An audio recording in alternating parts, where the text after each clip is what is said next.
Twin Peaks. You know it's time to get the lab coat on. Twin Peaks. Yeah. Cause we out here being hella wrong. Twin Peaks. And you know we're never stopping till the hammer drop. All right. Welcome to another episode of Beak to Beak, the only show on the internet that makes you compliant with the accelerations of technocapital. With Crisis? With Crisis? No. That's what your hat says. It says Crisis Enjoyer. Well, I mean, if it were a good morning, hey, good morning, Salty Squid, how are you doing? Hey, good morning, Dispell, how are you doing? Well, let me tell you what, Mr. Salty Squid, if it were a good morning, I would be fishing. Seeing as I am not fishing, I am not an enjoyer of anything. So I'm not really sure what crises you're talking about. I mean, there's crises all the time. Every moment all around the world, there's crises happening, and it seems to me that you're a fan of that. What? No, it's not. Oh, okay. I hate when crisis like happens to me. You're signaling to me, but the signal is muddled. Okay, look, all right, maybe things have been a little stressed around here. I've been plucking my feathers again. What do we have on the docket today, my co-host, for the Twin Beaks podcast, Mr. Salty Squid? What do we have this week? What are we reviewing? We got some schizo shit, okay? Are you ready? Okay, yeah. This week's article is called The Far Right's Apocalyptic Literary Canon. When Trump tweets about civil war, he's echoing books about race wars and nationalist coups that a violent fringe has long cherished. And this was written by Ian Allen in 2019. Yeah, I mean, 2019 was so long ago. Honestly, I kind of feel like the time doesn't matter with like this article. There's like... It's timeless. It's sort of a timeless. Forever. It is timeless. But actually, do you know why I feel like it's timeless? It feels like the kind of media that Mark Fisher would say is not trying to inform you, but in order to tell you how you should feel about the current state of things. Does that make sense? Sure.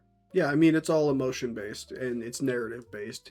The quants have lost the war.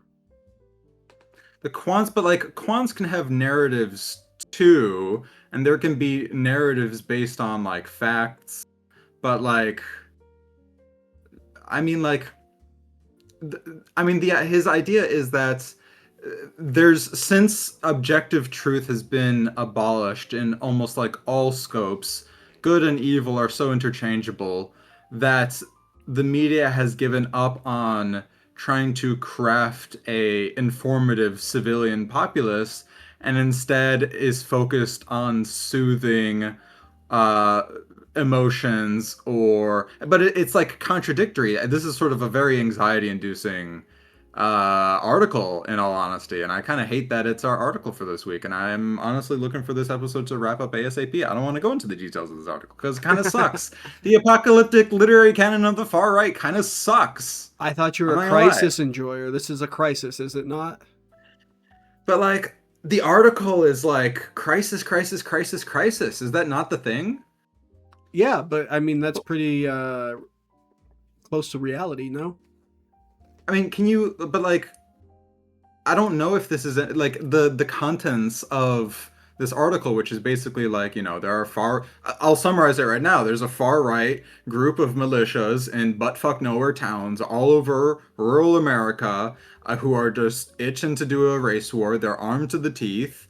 Some of them may or may not be diabetic and have a Ford F-150 that's got them in like insane debt right now. But like, they're out there. They've been out there though. It's not just the militias. The militias have been a thing for a long time now that has been focused on by mass media. There's other ominous figures in here. There's many different little occult witches off in the woods practicing their own version of far-right mysticism that are coming out to bring the books of race war to the forefront and try to push a white nationalist agenda. Yeah, but isn't that what this article is sort of doing as well? It's like, guys, look at the literary canon of the far right wing. Yeah. Anytime you expose something, you're make it more prominent, and some people are gonna latch on to the material. That's just how things are.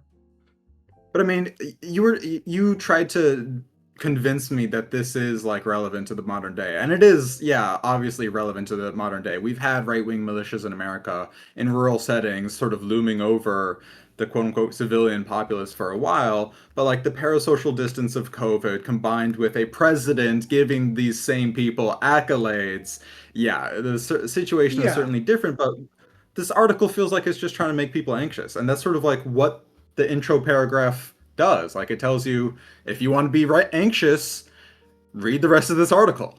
Well, do you want me to read the intro paragraph? Yeah, but I don't want to read the rest of the article because I mean that one the opening paragraph is very good. All right. So, as tensions in Washington ratchet toward the possible impeachment of President Donald Trump, dark matters are suddenly part of the discussion. If the Democrats are successful in removing the president from office, Reverend Robert Jeffries told a gang of Fox and Friends weekend on Sunday, I'm afraid it will cause a civil war like fracture from which our country will never heal. Trump posted the comments on his Twitter feed overnight, and Washington reacted immediately to the ominous invocation of civil war in the United States. Some very frightening folks on the radical right reacted as well. The Oath Keepers, one of the largest anti government militias in the country, the term civil war is increasingly on people's tongues, and not just cold civil war, full blown hot civil war. Fact is, patriots consider the left to be domestic enemies of the Constitution, bent on the destruction of the Republic.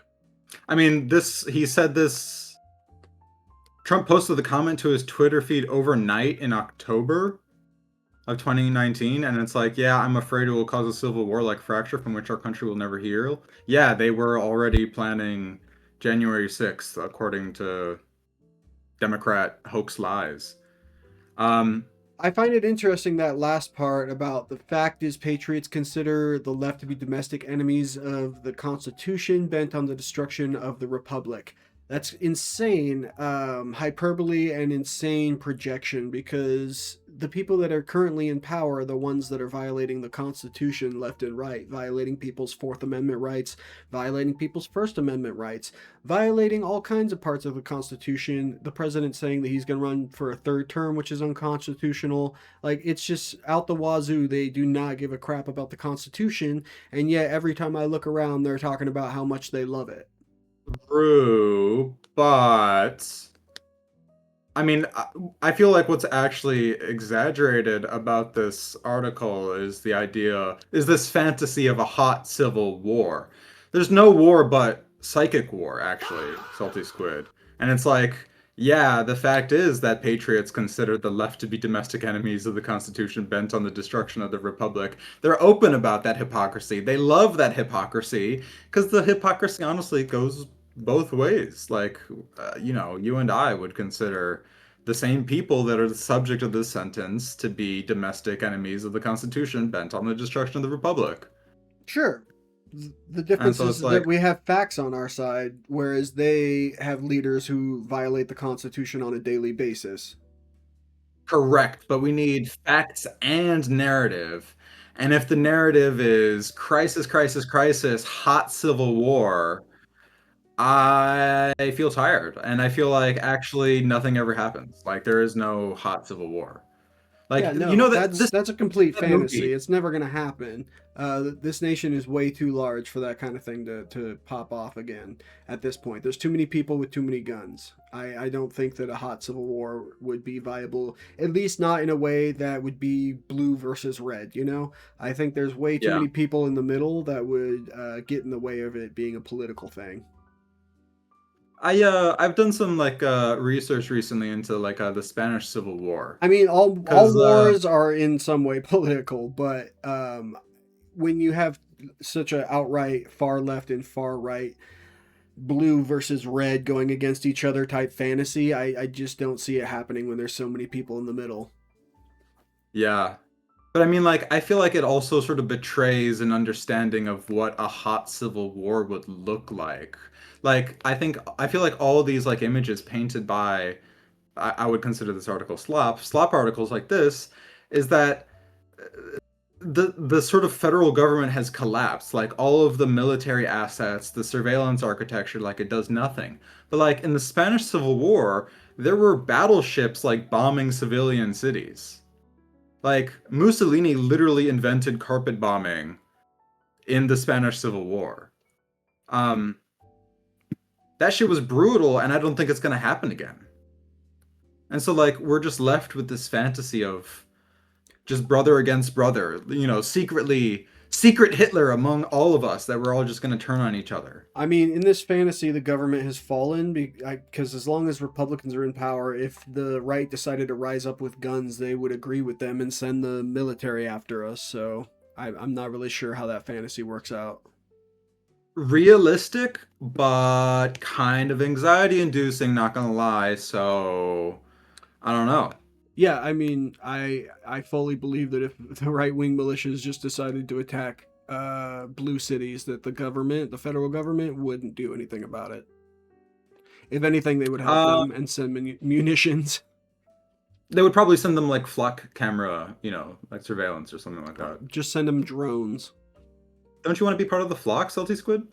I do not want to be part of the flock. I'm very comfortable under the water where no one can see me. Oh, Salty Squid, this whole like drone, just like send a drone after them to like kill them. It's like quick, it's efficient, it's dirty, but like I feel like actually like no American citizen is worth in local borders the like money and energy of a drone strike when you could instead give like the pleasure of the kill to like a right wing, you know, insane, coked up, uh roided out meth head I mean, from those people Oregon. are already from Oregon. Yeah. Those people are already in ICE at the moment, though. The Jan Sixers and the far right people that want to rise up against the lefties, they're True. already in law enforcement for the federal government right now, and they're committing atrocities. True. Not just because they're negligent and stupid, but it is willful. Yeah, it is intentional. Well, yeah, and I mean, With the there's amount of also like, been endless articles about how many military members are secretly far right fucking Nazis. So that's great. I'm sure if there was an uprising, there's a decent slice of the military, maybe 10%, that would be down to clown and get brown. You know? yeah, but they're like if they're in the military, they're exactly like where they like want to be. Yeah. Not overturning democracy, I guess. I don't know. I mean, they're really treating this regime is treating our military members well. I just saw an article today that one of the ships that's over guarding Israel from Iran, there's like 6 sailors that have jumped overboard because the showers are molding and the conditions are so bad, and they've been on the ship for like 9 months straight when they were supposed to be on the ship for 7 months, and they can't contact any of their family. It's really bad. Morale is shit. This article and us just doing like a show on this article, it feels like an invitation to just be anxious. So I don't want to be anxious. I don't want to be like fried. I want to be mad. I want to get mad about things. This fucking sucks that our military can't actually like take care of the sailors. Like it fucking sucks that the military has got such an inflated budget. We can't like if we can like cut the military budget and fund things, I guess that would be nice. I don't know if that's even possible because our currency, the value of our currency may as well just be stacked to the value of our military, and we're all just out of fucking rockets because we decided to throw them into the desert. Fucking rocks. It's like it actually just sucks. This fucking whole situation sucks. The president sucks, and the fucking editor to this fucking journal, article, newspaper, online, the New Republic. Fuck these people. Fuck Ian Allen. These people are freaks. This is like, it's actually, I feel like this article is no better than like tabloid. Yeah, Do you I feel mean, informed reading this? no, it is just trying to stir up fear about Trump and the right wing, and oh, they're gonna come for you. I mean, there are legitimate things in here that we should be worried about, but the way that they're framing it, it's a bit hyperbolic. Yeah. They do Well, talk okay, they about say. like if Trump gets impeached, and I mean that's incredibly fantasy focused. Just as much as like a civil war happening, thinking that Trump is gonna get fully impeached and removed by the Senate, like it's fantasy land bullshit. Oh yeah, yeah, yeah. I mean, the opening sentence of this article is awesome. as tensions. Good start. In Washington, elevation. Lots of important things going on in Washington. Ratchet. Oh, yeah. Things are getting heated toward the possible. What? Hold on. The what? Impeachment of Donald Trump. Oh, the guy who was using like funding to like try and twist Ukraine's arm to get dirt on his political opponent going into this election. Yeah, and then he takes a full right turn. Dark matters are suddenly part of the discussion. What hateful. It is just an open invitation to just be anxious. It's like you read that sentence and you're like, "Oh wow, yeah, I want to be anxious reading the rest of this." Yippee. And then the next And then it's fucking like- paragraph starts with some very frightening folks on the radical right reacted as well. Yeah, because He's just anxiety maxing for views. Yep. And it worked. We've sort of just, you can just sort of like what's it called, depersonalize, desubjectify when you read about, you know, these insane other people and how they're engaging with these systems so far beyond our like personal control. What do you think about this it kinda helps idea with the, that cortisol spike. what do you think about the overarching idea of this article that the far right is coming out with their race war books to build a cohesive narrative that can be used to influence those in power? No, I feel like MAGA is honestly like too post-racial. I mean, At at this least point, in MAGA's 2024. dead. I mean, this was written in 2019. We're now in the Yeah. year of our Lord 2026, and MAGA is pretty much smoldering on the last little coals of like 33% popularity. Oh wait, this was not. Oh my god. Yeah, this was 2019. This is 2020. Yep. And it's like, yeah, I feel like most of the media from this time was just like, you know, let's get people anxious because, you know, you got the classics in here, the Canon. This is what all the right-wing neo-Nazis are reading. What is it? Ian Allen. What are his sources for saying that this is the neo-Nazi canon? I'm not sure. Probably personal experience. Ian Allen, actually. How the fuck do you have two first names? Ricky Bob, he's got two first names. Sorry, not you. He's the Ricky Bobby. Ian Allen. He's the Ricky Bobby Yeah. of journalists and playwrights. He's a playwright. That's why this is So, so I don't know. dramatic. He's writing a soap opera. True. Yeah. A blue versus red soap opera is what he's sculpting. I mean, this here. is sort of just like a virtualized like race war fantasy, is it not? I mean, like, there are some you things that like Describe. are an issue with him talking about them going to in-person and online gun shows and distributing their propaganda that way. That can be kind of a problem, but like he's blowing it up way out of proportion and saying that this is some kind of web that is creating insurgents against the government that's going to wipe us all out. No, it was far more boring than that. We actually just voted the guy back in after not prosecuting him for attempting to overturn this election he threatened to start a civil war over, which he didn't start a civil war over in the 4 years that he was out of office. Listen, all And he them was also felonies, never all brought- them felonies were a sham, and everything is rigged. Okay. Yeah. Honestly, I feel like the best part of this article, I mean, there's another like paragraph that I did like and I set aside to read later. But the best part of this article is from the paragraph starting with the author's Twitter presence is a post irony blend. So this is talking about Bronze Age Pervert, a Twitter user. I'm not sure if they're still there or if it's like the same person. I don't give a fuck what it was originally about. But they wrote a book. It's right-wing slop. And like the best sentence of this article is just them describing what it is. Because it's like, this is the workhorse of the article. This is the payload. Okay. Describing Bronze Age Mindsets article. They say Bronze Age Mindsets arguments are fractured and incoherent. Imagine the opinions of Jordan B. Peterson as expressed by Anne Ryan's Superman in the playful vernacular of Donald Barthelme. I have no idea who that is. See, this is like an in-group signal that I'm not even a part of. I'm so fucking keyed out of this bullshit TNR article. The essay nevertheless manages to exert a sneaky power on the reader, despite being so chopped and screwed. Is this just like personal projection on the author's side? Chopped and screwed? Ian Allen, incel chud, harvesting his knowledge from his days on 4chan to tell the new left-wing media what the canon of the right wing is. Great job. He's Bronze signaling Age to the pervert- young folks that it's chopped and he's using their language. Yeah, the Bronze Age pervert is chopped and screwed.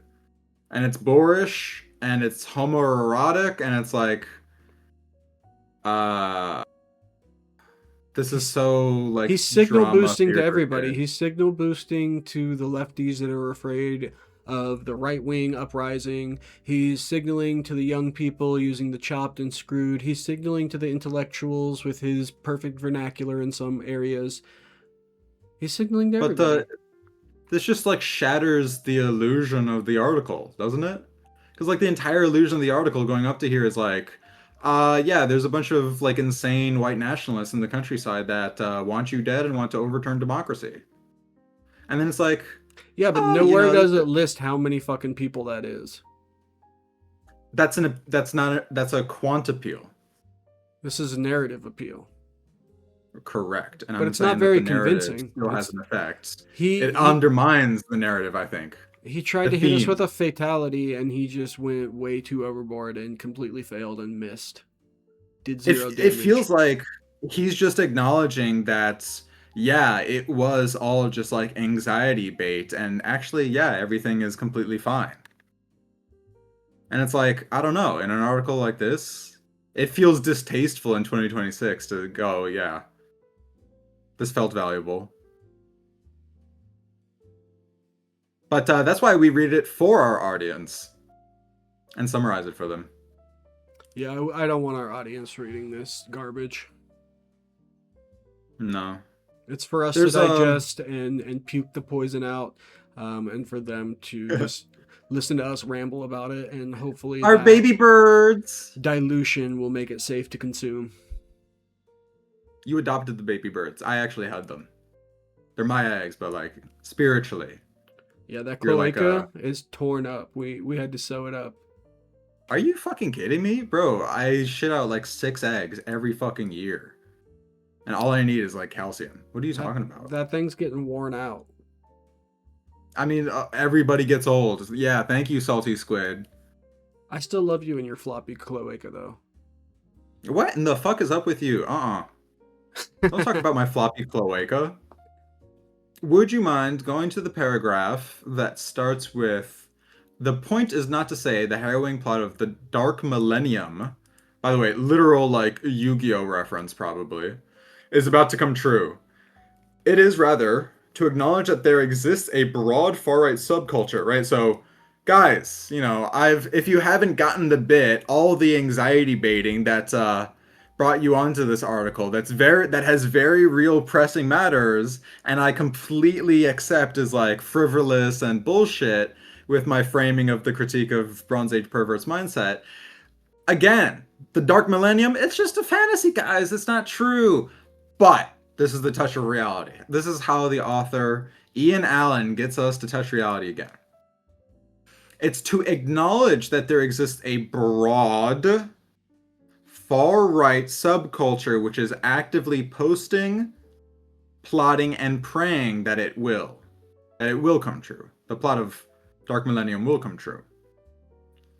Charlottesville was an attempt to galvanize this very movement. Yeah, awful bullshit. Its organizers sought to, quote, unite the right and bring together various outlier factions of MAGA, men's groups, paleo-libertarians, sovereign citizens, and the like, that constitute the nebulous alt-right and alt-light. And it's instead things quickly devolved into hooliganism. You know, they're just a bunch of hooligans, and like, God help us if they actually organize. As a hooligan, I take offense to that. They're not fucking hooligans. They're not even punks. Yeah. Those Honestly, fucking I don't losers know. are dweebs. They're incel wannabe bitches that come out in groups and would never say this shit to you on the street by themselves because they get punched in the fucking face. Yeah. They're clones of a code.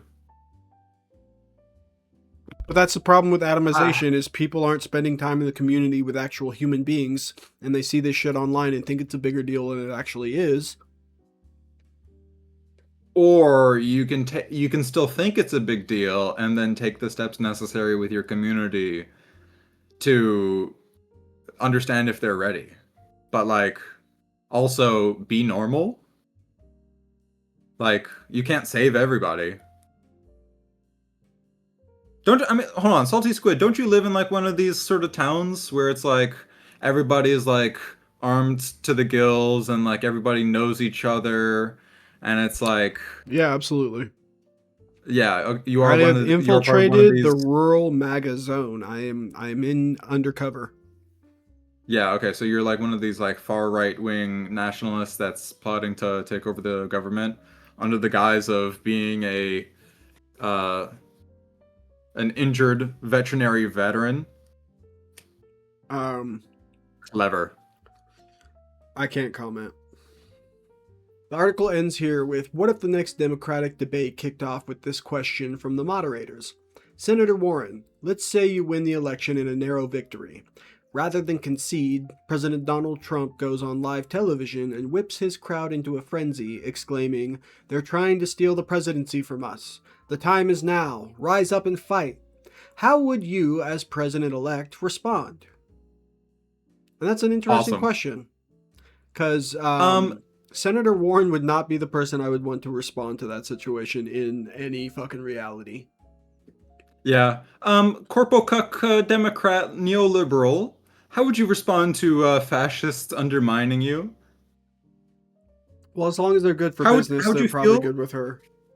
Yeah, how would you feel if the mandate of business was lost and business instead engineered a plot where democracy still functioned and they didn't need to influence voters' opinions with news and advertising and yada yada yada yada media, but instead they needed to fund right-wing militias in order to so that we could have these lovely articles making us anxious, but also so that maybe they could actually do something with it?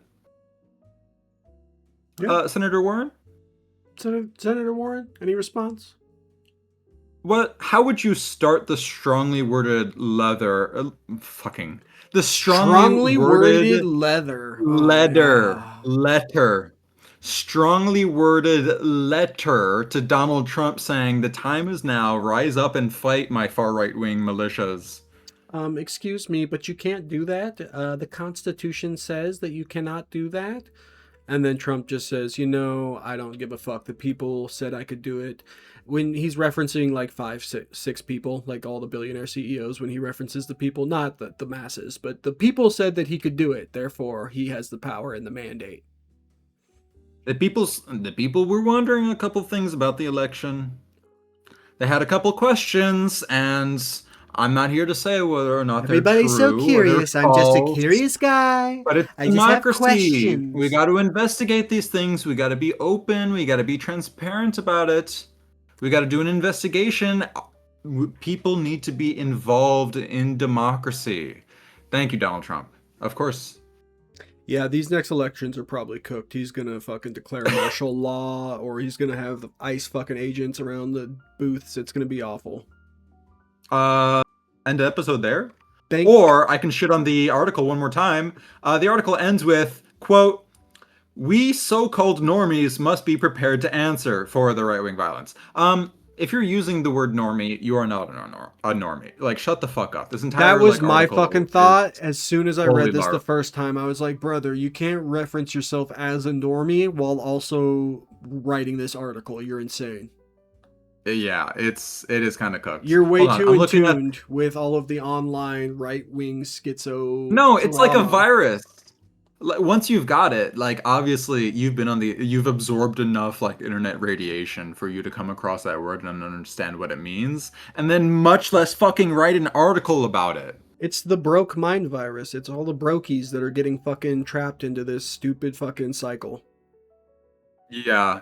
Okay, I'm looking at the front page of the TNR, the New Republic media. What are some of the editor's picks? God, this fucking editor actually sucks ass. We've got from Alex Thomas. Some Republicans are finally realizing they wrecked the middle class. They fucking did it intentionally. There's no big fucking reveal here. Shut the fuck up, you stupid fucks. Next to Alex Thomas, Greg Sargett. Trump's reflecting pool fiasco is about to get even worse for him. No, it fucking won't. No, it fucking won't. Shut That is the the fuck least up. of his fucking problems. Fiasco my ass. There's no big fucking reveal that like suddenly the logic shines through and reality shuffles in right after this, pure and whole truth. Fuck off. Homie is embroiled in a strategic loss war that he can't find a fucking off-ramp for, and the Iranians are going to keep him in until the election season is over because they want him to get fucked. Yeah. Okay, actually the editor's picks suck ass, but like the politics section seems interesting. It seems fine. The enshittification of private insurance. Yeah, we support that message. The big question in Iowa's Senate race. We have questions. We're curious guys. DSA college students who are winning elections on city councils. Let's go. DSA is coming up big, I think we're just going to eat the Democratic Party. I'm not a DSA member. I shouldn't say we. That sounds like a catastrophe. The like actually Democrats catastrophic being gutted out by socialists is a catastrophe. I don't know. Genuinely catastrophic. It can't get much worse than the Dems we have now. They do nothing except fill their pockets with money. Okay, so maybe you should be the one wearing this hat. I'm a crisis enjoyer because I want people like Mamdani who fix the roads and have the lowest murder rate in how many years? Yeah. I love Crisis when it's fixing potholes and fixing the infrastructure and taking care of the workers. Pop up your favorite guy, your favorite little internet guy. Mamdani's chill. I haven't looked too much into this Abdul candidate for Michigan, but he seems chill so far. I don't know. Maybe the DSA is not so bad. This is a science channel, not a politics channel. I don't know where this came from. Brother, we've literally been doing an entire episode on politics. Eat my whole ass. Bro, I think, we should keep things a little bit separate. This is a science podcast. Politics has actually nothing to do with science. We're just looking at the objective truth of reality. Oh, yeah, for sure. And, science and statistics and all that quant stuff has nothing to do with what happens in the political scene. In politics, that doesn't affect science at all. We definitely don't have scientists that are looking for jobs at Starbucks right now because the government is doing what it's doing. That's for absolutely. They all moved overseas. True, the smart ones. Oh, no, they're Foucault heads. Foucault heads. Yeah. I'll fluke your head. No, cut that. That's about. Yeah. Episode is already over. Thank you for joining us on this special episode of Beak to Beak, where we delved into some political science and saw what the right wing is doing and what they're capable of through the realm of a very hyperbolic little playwright by the name of Ian Fucking Allen. idiots. Dweebs. Fantasy dweebs, which are actually like the worst kind of fucking fascist, actually. The dweeb fascists are the worst ones, because they fetishize the, violent fascists. Yeah, I don't think that the violent right is going to rise up and come after us. I think that you're probably going to be okay, and you should probably just vote and make sure that you know what's going on in your local politics, and try to get in contact with your senators and voice your opinions. Your voice matters. Open your fucking beak. Twin Peaks. You know it's time to get the lab coat on. Twin Peaks. Yeah. Cause we out here being hella wrong.